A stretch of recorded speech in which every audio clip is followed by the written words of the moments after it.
ഈ വാർത്താ മണിക്കൂറിലെ പ്രധാന റിപ്പോർട്ടുകളുമായി വാർത്താമഴ ആരംഭിക്കുന്നു. ഞാൻ എസ് വിജയകുമാർ. വയനാട്ടിലെ വന്യജീവി ആക്രമണം നേരിടാൻ വനനിയമത്തിൽ ഭേദഗതി ആവശ്യമില്ലെന്ന് കേന്ദ്ര വനം പരിസ്ഥിതി മന്ത്രി ഭൂപേന്ദ്ര യാദവ്. ജീവന് പരിരക്ഷ നൽകണമെന്നതാണ് സർക്കാർ നയം. കേരള, കർണാടക, തമിഴ്നാട് സംസ്ഥാനങ്ങൾ സംയുക്തമായി ആനത്താരകൾ അടയാളപ്പെടുത്തും. ഇരകൾക്ക് നൽകുന്ന നഷ്ടപരിഹാര തുകയിൽ 10 ലക്ഷം കേന്ദ്ര വിഹിതമാണെന്നും സംസ്ഥാനത്തിന് വേണമെങ്കിൽ കൂട്ടിച്ചേർക്കാമെന്നും കേന്ദ്രമന്ത്രി വ്യക്തമാക്കി. We take some concrete action program also. First, the Ministry of Environment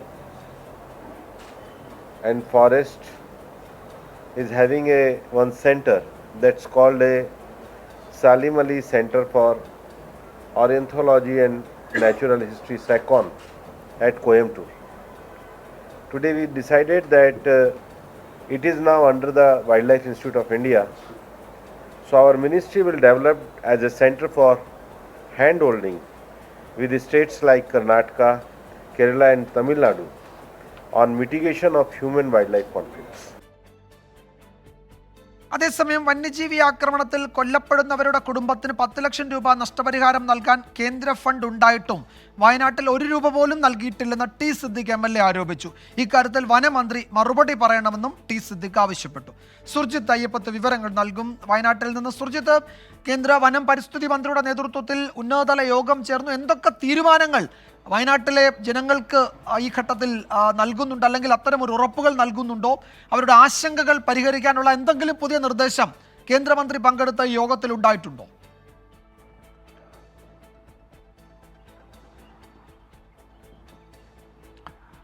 പുതിയ നിർദ്ദേശങ്ങൾ എന്നുള്ള തരത്തിലൊന്നും ഉണ്ടായിട്ടില്ല. ഈ ആനത്താരകൾ ഉൾപ്പെടെയുള്ള കാര്യങ്ങളിൽ ഈ ചില പ്രഖ്യാപനങ്ങൾ ഉണ്ടായിട്ടുണ്ട്. അത് ഒഴിച്ചിൽ പുതിയ പ്രഖ്യാപനങ്ങളൊന്നും ഉണ്ടായിട്ടില്ല. ഇവിടുത്തെ മനുഷ്യ വന്യജീവി സംഘർഷം ഇത്ര രൂക്ഷമാണ് എന്നുള്ള അത് ഗൗരവത്തോടു കൂടി തന്നെ കേന്ദ്ര സർക്കാർ പരിഗണിക്കുന്നു എന്നുള്ളതാണ് ഭൂപേന്ദ്ര യാദവ് പറഞ്ഞിട്ടുള്ളത്. ഈ മനുഷ്യന് പരിരക്ഷ നൽകണം, മനുഷ്യനായാലും മൃഗമായാലും അതിന് തുല്യ രീതിയിലുള്ള പ്രാധാന്യമാണ് ഉള്ളത്.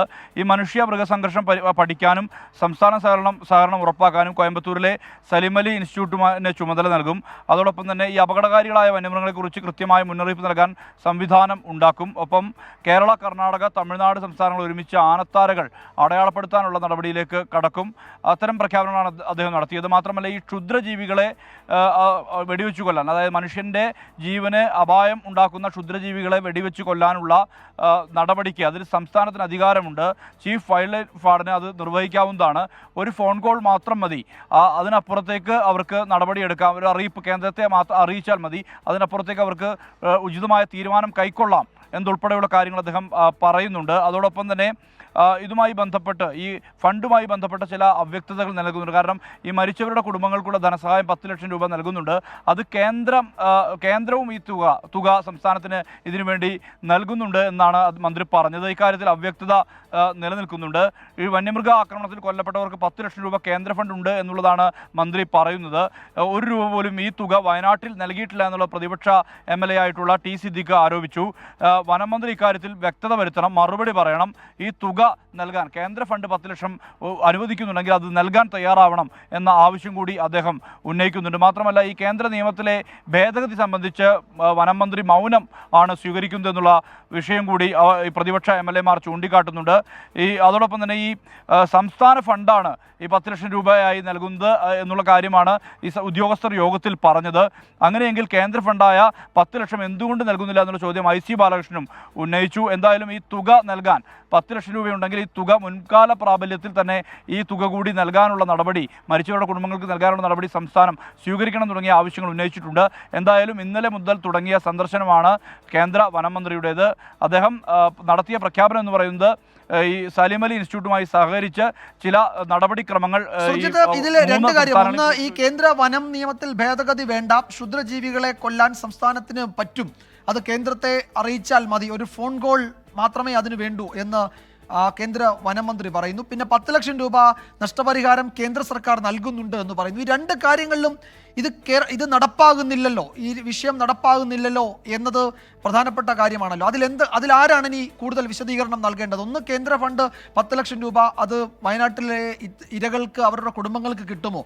2, ഈ ക്ഷുദ്രജീവികളുടെ അതിനെ നേരിടുന്ന കാര്യത്തിൽ കേന്ദ്രത്തിന് ഇത്തരം ഒരു തീരുമാനമുണ്ടെങ്കിൽ എന്തുകൊണ്ട് അത് നടപ്പാകുന്നില്ല? ഇത് ആരാണ് ഇനി വിശദീകരിക്കേണ്ടത്?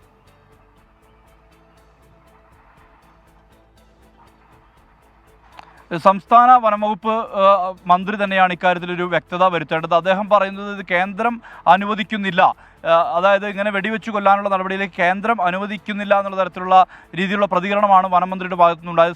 സ്വാഭാവികമായും കേന്ദ്രമന്ത്രി പറയുന്നു ഇങ്ങനെ മനുഷ്യന് ഹാനിയായ ക്ഷുദ്രജീവികളെ വെടിവെച്ച് കൊല്ലാനുള്ള അനുമതി ഈ സംസ്ഥാന വനംവകുപ്പ് മേധാവിക്കുണ്ട്. അനുമതി നൽകാനുള്ള വനംവകുപ്പ് മേധാവിക്ക് അത് നിയമം തന്നെ അനുശാസിക്കുന്നുണ്ട്. 72 നിയമത്തിൽ അത് കൃത്യമായി തന്നെ പറയുന്നുണ്ട് എന്നുള്ളതാണ് കേന്ദ്രമന്ത്രി പറയുന്നത്. അത്തരം നടപടികൾ അത് എടുക്കേണ്ട സംസ്ഥാനത്തിന് തന്നെ അധികാരമുണ്ട്. പക്ഷേ ചില കാര്യങ്ങൾ ഒരു ഫോൺ കോളിൻ്റെ ബലം മാത്രം മതി എന്നുള്ള ഉൾപ്പെടെയുള്ള വിശദീകരണം കൂടി വനമന്ത്രിക്കൊപ്പം ഈ കേന്ദ്ര വനമന്ത്രിക്കൊപ്പം ഉണ്ടായിരുന്ന ഉദ്യോഗസ്ഥരും വ്യക്തമാക്കുന്നുണ്ട്. ഫോറസ്റ്റ് ഡയറക്ടർ തന്നെ ഇതുമായി ബന്ധപ്പെട്ട് വ്യക്തത വരുത്തുന്നുണ്ട്. ഒരു ഫോൺ കോൾ മാത്രം മതി, അതിൽ അനുമതി നൽകാൻ കഴിയും, കേന്ദ്രത്തെ അറിയിച്ചാൽ മാത്രം മതി എന്നുള്ളതാണ്. അങ്ങനെയെങ്കിൽ വെടിവെച്ചു കൊല്ലാനുള്ള നടപടിയിലേക്ക് സംസ്ഥാന വനംവകുപ്പ് മേധാവിക്ക് കടക്കാം എന്നതാണ് ഒരു കാര്യം വിശദീകരിക്കുന്നത്. അതോടൊപ്പം തന്നെ ഈ 10 ലക്ഷം രൂപ ധനസഹായം നൽകുന്നത് അതിനുവേണ്ടിയുള്ള ഫണ്ട് കേന്ദ്രം സംസ്ഥാനത്തിന് നൽകുന്നുണ്ട്. ആ ഫണ്ട് കേന്ദ്രമാണ് നൽകുന്നത് എന്നുള്ളതാണ് കേന്ദ്ര സർക്കാരിൻ്റെ അവകാശവാദം. കേന്ദ്രമന്ത്രി തന്നെ ഇക്കാര്യത്തിൽ വ്യക്തത വരുത്തുകയും ചെയ്തു. പക്ഷേ ഇവിടെ വിതരണം ചെയ്യുന്നത് സംസ്ഥാനത്തിൻ്റെ പ്ലാൻ ഫണ്ടിൽ നിന്നുള്ള തുകയാണ് എന്നാണ് ഉദ്യോഗസ്ഥർ വിശദീകരിച്ചത്. അങ്ങനെയെങ്കിൽ ഈ കേന്ദ്ര ഫണ്ട് എവിടെ പോകുന്നു, ഈ 10 ലക്ഷം രൂപ എവിടെ പോകുന്നു എന്നുള്ള ചോദ്യമാണ് പ്രതിപക്ഷം ഉന്നയിക്കുന്നത്. സ്വാഭാവികമായും ഇതിന് മറുപടി ഇക്കാര്യത്തിൽ സംസ്ഥാന സർക്കാർ, സംസ്ഥാന വനംവകുപ്പ് മേധാവി ഒക്കെയാണ് ഇനി കൂടുതൽ വിശദീകരണം നൽകേണ്ടത്. കേന്ദ്ര ഫണ്ട് 10 ലക്ഷം രൂപ അത് എന്തുകൊണ്ട് വയനാട്ടിൽ ആ ഇരകളുടെ കുടുംബങ്ങൾക്ക് ലഭിച്ചില്ല എന്ന ചോദ്യമുണ്ട്. അതുപോലെ ക്ഷുദ്രജീവികളെ നേരിടാൻ, അതിനെ വെടിവെച്ച് കൊല്ലണമെങ്കിൽ അതിന് സംസ്ഥാന വനം മേധാവിക്ക് അധികാരമുണ്ട് എന്ന് കേന്ദ്ര വനം പരിസ്ഥിതി മന്ത്രാലയം പറയുന്നു. ഇതിലെന്താണ് കേരളത്തിൽ തടസ്സമുള്ളത് എന്നത് സംസ്ഥാന വനം വകുപ്പാണ് ഇനി വിശദീകരിക്കേണ്ടത്. സുർജിത് അയ്യപ്പത്താണ് വിവരങ്ങൾ നൽകിയത്.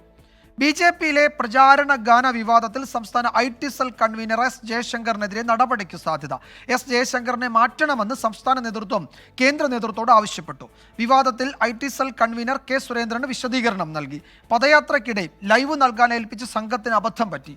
വൈദ്യുതി ബന്ധം നഷ്ടപ്പെട്ട് ലൈവ് കട്ടായപ്പോൾ യൂട്യൂബിൽ നിന്ന് പ്രചാരണ ഗാനങ്ങൾ പ്ലേ ചെയ്തതാണ് എന്നതാണ് വിശദീകരണം. S ശ്രീകാന്താണ് വിശദാംശങ്ങളുമായി ചേരുന്നത്. ശ്രീകാന്ത്, ഇപ്പോഴത്തെ ഈ വിവാദങ്ങൾ, ഇപ്പോൾ ജയശങ്കറിനെതിരെ നടപടി വേണമെന്ന സംസ്ഥാനത്തിന്റെ ആവശ്യം, ഇത് കേരള BJP ഘടകത്തിലെ വിഭാഗീയതയുടെ ഭാഗം കൂടിയാണോ? അങ്ങനെയും കൂടി കരുതാമോ? അക്കാര്യത്തിൽ രണ്ടാമതൊരു സംശയം വേണ്ട. കാരണം ഈ S ജയശങ്കർ BJP-യുടെ സംസ്ഥാന IT സെൽ കൺവീനറായി ചുമതലയേറ്റ ആ നാൾ മുതൽ തന്നെ വലിയ തോതിൽ ശീതസമരം ഈ ഔദ്യോഗിക വിഭാഗവും അതോടൊപ്പം തന്നെ IT സെൽ കൺവീനർ S ജയശങ്കറും തമ്മിൽ നിലനിന്നിരുന്നു. ദേശീയ സംഘടനാ സെക്രട്ടറി BL സന്തോഷിന്റെ നോമിനി എന്ന നിലയിലാണ് ഈ S ജയശങ്കർ നിയമിതനാകുന്നത്. പക്ഷേ സംസ്ഥാന ഘടകത്തിൽ K സുരേന്ദ്രൻ ഉൾപ്പെടെയുള്ളവർക്ക് അതിനോട് താല്പര്യമില്ലായിരുന്നു. അവർ മറ്റൊരു പേരാണ് പരിഗണിച്ചിരുന്നത്. പക്ഷേ അത് ഒഴിവാക്കിയാണ് ബംഗളൂരു ആസ്ഥാനമായി ഈ PR വർക്കൊക്കെ ചെയ്തിരുന്ന S ജയശങ്കർ BL സന്തോഷിന്റെ നിർദ്ദേശാനുസരണം IT സെൽ കൺവീനർ ചുമതല ഏറ്റെടുക്കുന്നത്. അതിൻ്റെ ഏറ്റവും ഒടുവിൽ, ആ അടിയുടെ ഏറ്റവും ഒടുവിലത്തെ ഉദാഹരണമാണ് ഇപ്പോൾ നടന്നിരിക്കുന്നത്. ഈ IT സെൽ കൺവീനർ മനഃപൂർവ്വമായി തനിക്കിട്ട് പാരവെച്ചു എന്ന രീതിയിലാണ് K സുരേന്ദ്രൻ ഇക്കാര്യത്തെ അവതരിപ്പിച്ചിരിക്കുന്നത്. അതായത് പ്രചാരണ ഗാനം ഒപ്പം ആ പോസ്റ്റർ, ഈ രണ്ട് വിഷയങ്ങളും മനഃപൂർവ്വം വിവാദമുണ്ടാക്കാൻ വേണ്ടി ചെയ്തതാണ് എന്ന് ചൂണ്ടിക്കാട്ടി കേന്ദ്ര നേതൃത്വത്തിന് പരാതി നൽകിയിരിക്കുകയാണ്. ഇദ്ദേഹത്തെ പുറത്താക്കണം ഈ ചുമതലയിൽ നിന്നും എന്നും ആവശ്യപ്പെടുന്നുണ്ട്. അനുകൂലമായ ഒരു പ്രതികരണം ഉണ്ടാകും എന്ന് തന്നെയാണ് ഔദ്യോഗിക വിഭാഗം പ്രതീക്ഷിക്കുന്നതും. ഇപ്പോൾ കിട്ടിയ ഈ അവസരം പരമാവധി മുതലെടുക്കുക. ദേശീയ സംഘടനാ ജനറൽ സെക്രട്ടറി BL സന്തോഷ് നേരിട്ട് നടത്തിയൊരു നിയമനം, അദ്ദേഹത്തിന്റെ നോമിനി എന്ന് പൊതുവെ അറിയപ്പെടുന്ന ഒരാളാണ് ഈ ജയശങ്കർ. അങ്ങനെ ഒരാൾക്കെതിരെ വേഗത്തിൽ നടപടിയെടുക്കും കേന്ദ്ര നേതൃത്വം എന്ന് സംസ്ഥാന അധ്യക്ഷൻ കരുതുന്നുണ്ടോ? ഇതിനോടകം തന്നെ S ജയശങ്കറിനെതിരെ ഒട്ടനവധി പരാതികൾ ദേശീയ നേതൃത്വത്തിന് ഔദ്യോഗിക വിഭാഗം അറിയിച്ചിരുന്നു. മാത്രമല്ല ഈ IT സെൽ സമ്പൂർണ്ണ പരാജയമാണ് എന്ന തരത്തിൽ ഒട്ടനവധി റിപ്പോർട്ടുകൾ മുകളിലേക്ക് പോയിട്ടുണ്ട്. ഇടയ്ക്ക് രാധാമോഹൻ അഗർവാൾ ഇവിടുത്തെ സഹപ്രഭാരിയായിരുന്നു. അദ്ദേഹത്തെ കൊണ്ട് ട്വിറ്ററിൽ ഇവിടുത്തെ IT സെൽ സമ്പൂർണ്ണ പരാജയമാണ് എന്ന് പരസ്യമായി എഴുതിക്കുന്ന രീതിയിലേക്ക് വരെ സാഹചര്യങ്ങൾ പോയിരുന്നു. പിന്നീട് വിവാദമായപ്പോൾ അദ്ദേഹം അത് നീക്കം ചെയ്യുകയും ചെയ്തു. കേരളത്തിലെയും തമിഴ്നാട്ടിലെയും IT സെല്ലിനെ താരതമ്യം ചെയ്താണ് കേരളത്തിലെ IT സെല്ലിനെതിരെ അദ്ദേഹം ആഞ്ഞടിച്ചത്. അങ്ങനെ IT സെല്ലിനെതിരെ വലിയ തോതിൽ ആരോപണം ഇതിനോടകം തന്നെ നിലനിൽക്കുന്നുണ്ട്. ഈ പശ്ചാത്തലത്തിൽ തെരഞ്ഞെടുപ്പിന് തൊട്ടു മുൻപ് ഈ IT സെൽ പുനഃസംഘടിപ്പിക്കുക, നിലവിൽ ചുമതലക്കാരനായ ജയശങ്കറിനെ പുറത്താക്കിക്കൊണ്ട് പുതിയൊരാളെ കൊണ്ടുവരിക എന്ന നീക്കമാണ് ഇപ്പോൾ ഔദ്യോഗിക വിഭാഗം നടത്തുന്നത്. ഈ വിവാദം ഇതുവരെയുള്ള അവരുടെ നീക്കങ്ങൾക്ക്, എസ് ജയശങ്കറിനെ പുറത്താക്കാനുള്ള നീക്കങ്ങൾക്ക് ഇന്ധനം പകരും എന്നാണ് അവർ പ്രതീക്ഷിക്കുന്നത്. ശ്രമിച്ചു നോക്കുന്നുണ്ട്, ഒരുപക്ഷേ നടക്കാനും സാധ്യതയുണ്ട്. IT സെൽ കൺവീനറെ മാറ്റണം എന്ന ആവശ്യമാണ് കേന്ദ്ര നേതൃത്വത്തിന് മുന്നിൽ, ദേശീയ നേതൃത്വത്തിന് മുന്നിൽ BJP സംസ്ഥാന ഘടകം വെച്ചിരിക്കുന്നത്. ഇപ്പോഴത്തെ വിവാദങ്ങൾക്ക് പിന്നിൽ വിഭാഗീയതയുടെ ഭാഗമാണ് അതിലെ വിവാദങ്ങൾ എന്ന വിമർശനവും ഉയരുന്നുണ്ട്. ശ്രീകാന്താണ് വിശദാംശങ്ങൾ നൽകിയത്. പഞ്ചാബ് ഹരിയാന അതിർത്തിയിൽ സമരത്തിനിടെ കർഷകൻ കൊല്ലപ്പെട്ട സംഭവത്തിൽ പ്രതിഷേധം കടുക്കുന്നു. BJP നേതാക്കളുടെ വസതികളിലേക്ക് സംയുക്ത കിസാൻ മോർച്ച ട്രാക്ടർ മാർച്ച് പ്രഖ്യാപിച്ചു. കർഷകർ റോഡ് തടഞ്ഞ് പ്രതിഷേധിക്കും. കേന്ദ്ര സർക്കാരുമായി തൽക്കാലം ചർച്ച വേണ്ട എന്നാണ് കർഷക സംഘടനകളുടെ നിലപാട്. അതിർത്തികളിൽ തുടരുന്ന കർഷകർ നാളെ ഡൽഹിയിലേക്ക് മാർച്ച് ചെയ്യും. കഴിഞ്ഞ ദിവസം ഖനൌരിയിൽ പോലീസുമായി ഉണ്ടായ ഏറ്റുമുട്ടലിലാണ് ഒരു കർഷകൻ മരിക്കുകയും 3 പേർക്ക് ഗുരുതരമായി പരിക്കേൽക്കുകയും ചെയ്തത്. കർഷകരുടെ ക്ഷേമം ഉറപ്പാക്കുമെന്ന് പ്രധാനമന്ത്രി നരേന്ദ്രമോദി എക്സിൽ കുറിച്ചു. ശംഭു, അതിർത്തിയിൽ നിന്ന് നിതിൻ അംബുജൻ വിവരങ്ങൾ നൽകും. നിതിൻ, കർഷകരുടെ അടുത്ത നീക്കം എന്തൊക്കെയാണ്? ഇന്നലെ കേന്ദ്ര കൃഷിമന്ത്രി വീണ്ടും പ്രക്ഷോഭം നടത്തുന്ന കർഷക സംഘടനകളെ ചർച്ചയ്ക്ക് വിളിച്ചിരുന്നു. എന്താണ് പുതിയ നീക്കങ്ങൾ? ചർച്ചയ്ക്ക് ക്ഷണിച്ചെങ്കിലും ഇതുവരെ പങ്കെടുക്കുന്ന കാര്യത്തിൽ ഒരു നിലപാട് വ്യക്തമാക്കിയിട്ടില്ല.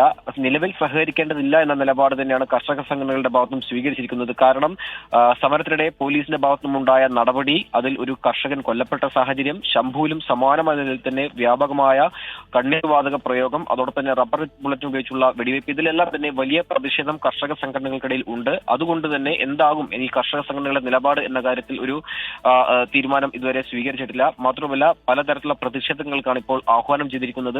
വലിയ തരത്തിലുള്ള ഒരു പ്രതിഷേധം കർഷകർക്കിടയിൽ രൂപപ്പെട്ടിരിക്കുകയാണ്. പ്രത്യേകിച്ചും ഹരിയാനയിലാണെങ്കിൽ റോഡ് തടയൽ സമരം പ്രഖ്യാപിച്ചിരിക്കുന്നു. പഞ്ചാബിലെ BJP നേതാക്കളുടെ വസതികളിലേക്ക് സംയുക്ത കിസാൻ മോർച്ച ഔദ്യോഗിക വിഭാഗം ഇപ്പോൾ ട്രാക്ടർ മാർച്ചുകൾ പ്രഖ്യാപിച്ച സാഹചര്യമുണ്ട്. അങ്ങനെ വിവിധ ഹരിയാനയിലെ, പഞ്ചാബിലെ ഗ്രാമങ്ങളിലടക്കം പ്രതിഷേധങ്ങൾ തുടരുന്നുണ്ട്. കൂടാതെ റോഡ് തടയൽ സമരവും ഇപ്പോൾ ആരംഭിച്ചെന്ന് മനസ്സിലാക്കുന്നു. അത്തരത്തിലാണ് ഇപ്പോൾ കർഷക സംഘടനകളുടെ പ്രതിഷേധം ഇപ്പോൾ ഉയരുന്നത്. അതേസമയം തന്നെ ശംഭു, ഖനൌരി അടക്കമുള്ള അതിർത്തികളിൽ ഇന്ന് സമാധാനപരമാണ് സാഹചര്യം.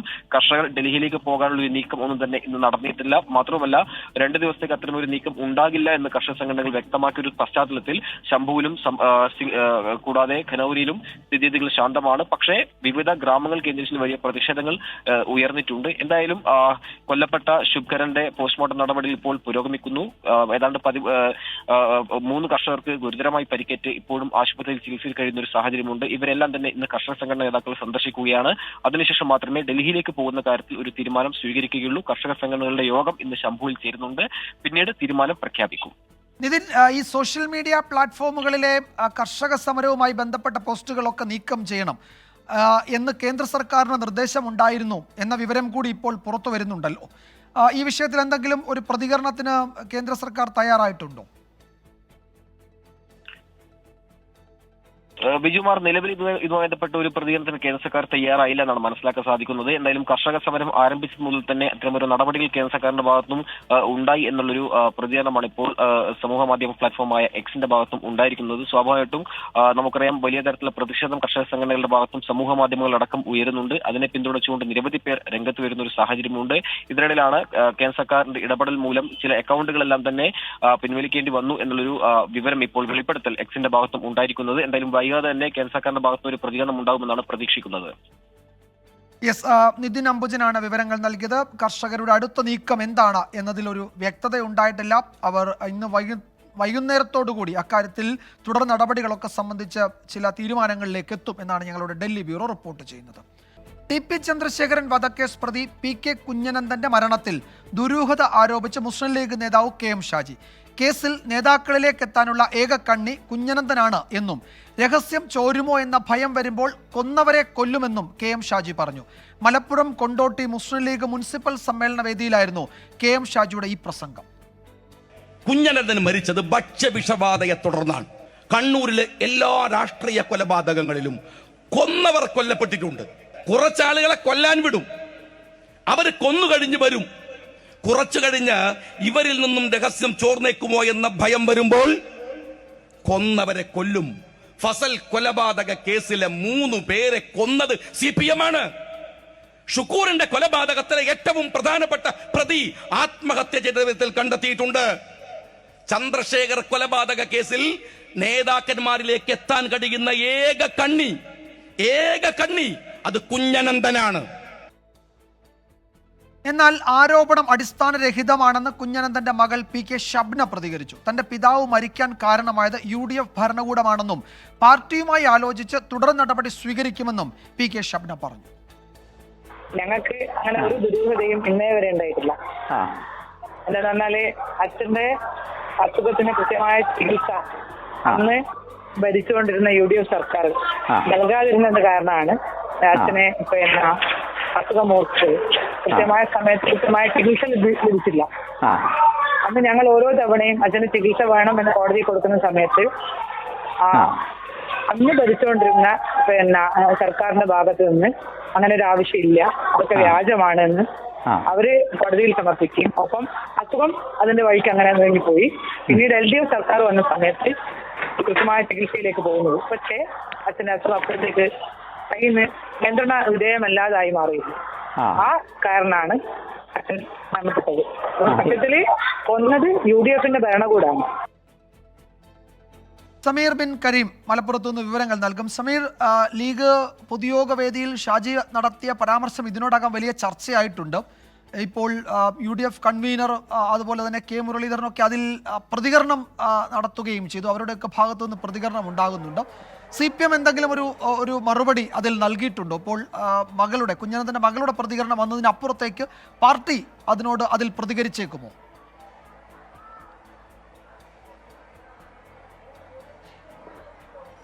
വിജയകുമാർ, നിലവിൽ കുഞ്ഞനന്തന്റെ മകൾ മാത്രമാണ് ഇതിൽ പ്രതികരിച്ചത്. ഇതുമായി ബന്ധപ്പെട്ട് കൂടുതൽ പ്രതികരണങ്ങൾ നടത്തേണ്ടതില്ല എന്നുള്ള തീരുമാനത്തിലേക്കായിരിക്കും പക്ഷേ CPM പോകുക എന്നുള്ളതാണ് മനസ്സിലാക്കാൻ കഴിയുന്നത്. കാരണം അത് കൂടുതൽ പ്രതികരണം നടത്തിയ ഈ വിഷയം, അതിൽ TP ചന്ദ്രശേഖരൻ വധക്കേസ് കൂടുതൽ ചർച്ചയാകുമെന്ന് CPMന് കൃത്യമായി തന്നെ അറിയാവുന്ന ഒരു കാര്യം കൂടിയാണ്. ഏതായാലും ഇതുമായി ബന്ധപ്പെട്ട് ഇന്നലെ രാത്രിയിലാണ് കൊണ്ടോട്ടിയിൽ വെച്ച് KM ഷാജി ഇത്തരത്തിലൊരു പരാമർശം നടത്തിയിരിക്കുന്നത്. അദ്ദേഹം പറയുന്നത് കണ്ണൂരിലുള്ള എല്ലാ കൊലപാതക കേസുകളിലും പ്രതികളായിട്ടുള്ളവർ കൊല്ലപ്പെടുന്ന ഒരു സാഹചര്യമുണ്ട്. അതിന് കാരണം ഈ CPMന്റെ ഉന്നത നേതാക്കളിലേക്ക് ഇത്തരം കേസുകൾ അന്വേഷണം എത്തുമെന്നുള്ള ഭയമാണ് ഇതിലേക്ക് നയിക്കുന്നത് എന്നുള്ളതായിരുന്നു KM ഷാജിയുടെ ആരോപണം. അതിന് ഉദാഹരണമായി പറയുന്നതാണ് ഈ കുഞ്ഞനന്തന്റെ മരണം എന്നുള്ളത്. കുഞ്ഞനന്തന്റെ മരണത്തിൽ ദുരൂഹതയുണ്ടെന്നും കാരണം CPM ഉന്നത നേതാക്കളിലേക്ക് TP ചന്ദ്രശേഖരൻ വധക്കേസ് അന്വേഷണം എത്താനുള്ള ഏക കണ്ണി കുഞ്ഞനന്തനായിരുന്നു. അതുകൊണ്ട് ഇതിൽ ഒരു ദുരൂഹതയുണ്ട് എന്നുള്ളതുമാണ് KM ഷാജിയുടെ ആരോപണമായി വന്നിരിക്കുന്നത്. ഇത് KM ഷാജി കൃത്യമായി രാഷ്ട്രീയ ലക്ഷ്യം വെച്ചുള്ള ആരോപണമാണ്. കാരണം ലോക്സഭാ തെരഞ്ഞെടുപ്പ് അടുത്തിരിക്കുന്ന ഘട്ടത്തിലാണ് അത്തരം ഒരു ആരോപണം വരുന്നത് എന്നുള്ളതാണ് വളരെ പ്രധാനപ്പെട്ട കാര്യം. ഇതുമായി ബന്ധപ്പെട്ട് PK കുഞ്ഞനന്തന്റെ മകൾ ഷബ്ന പ്രതികരിച്ചത് ഇത്തരമൊരു ആരോപണം അടിസ്ഥാനരഹിതമാണെന്നും പാർട്ടിയുമായി കൂടിയാലോചിച്ച് ഇതുമായി ബന്ധപ്പെട്ട തുടർ നടപടികൾ സ്വീകരിക്കുമെന്നുള്ളതുമാണ് ഷബ്നയുടെ ഒരു പ്രതികരണം വന്നിരിക്കുന്നത്. അതോടൊപ്പം തന്നെ UDF ഭരണകൂടമാണ് PK കുഞ്ഞനന്തനെ കൊന്നത് എന്നുള്ളതും PK ഷബ്ന പ്രതികരിക്കുന്നു. ഇതുമായി ബന്ധപ്പെട്ട് MM ഹസൻ പറയുന്നത് ഇത്തരം ഈ KM ഷാജിയുടെ ആരോപണവുമായി ബന്ധപ്പെട്ട് അദ്ദേഹത്തിന് മാത്രമേ അറിയൂ എന്നുള്ളതാണ് MM ഹസന്റെ പ്രതികരണം വന്നിരിക്കുന്നത്. എന്നാലും ഇതുമായി ബന്ധപ്പെട്ട് ഈ ലോക്സഭാ തെരഞ്ഞെടുപ്പ് അടുത്തിരിക്കെ TP വധക്കേസ് കൂടുതൽ ചർച്ചയാവുകയാണ് ചെയ്യുന്നത്. വിജയകുമാർ, TP വധക്കേസിലെ ഹൈക്കോടതിയുടെ സമീപ ദിവസങ്ങളിൽ ഉണ്ടായ വിധി, അതിലെ പരാമർശങ്ങൾ, അതിനോടനുബന്ധമായാണ് KM ഷാജി ചില പുതിയ ആരോപണങ്ങൾ ഉന്നയിക്കുന്നത്. തെരഞ്ഞെടുപ്പ് കാലത്ത് വീണ്ടും ഈ വിഷയം ചർച്ചയാകാൻ പോകുന്നു എന്ന സൂചനയാണ്. പാർട്ടിയുമായി ആലോചിച്ച് തുടർ നടപടി സ്വീകരിക്കുമെന്നാണ് PK ഷബ്ന, കുഞ്ഞനന്തന്റെ മകൾ, 24നോട് പ്രതികരിച്ചത്. റിപ്പോർട്ടോടെ വാർത്താമഴ അവസാനിക്കുന്നു.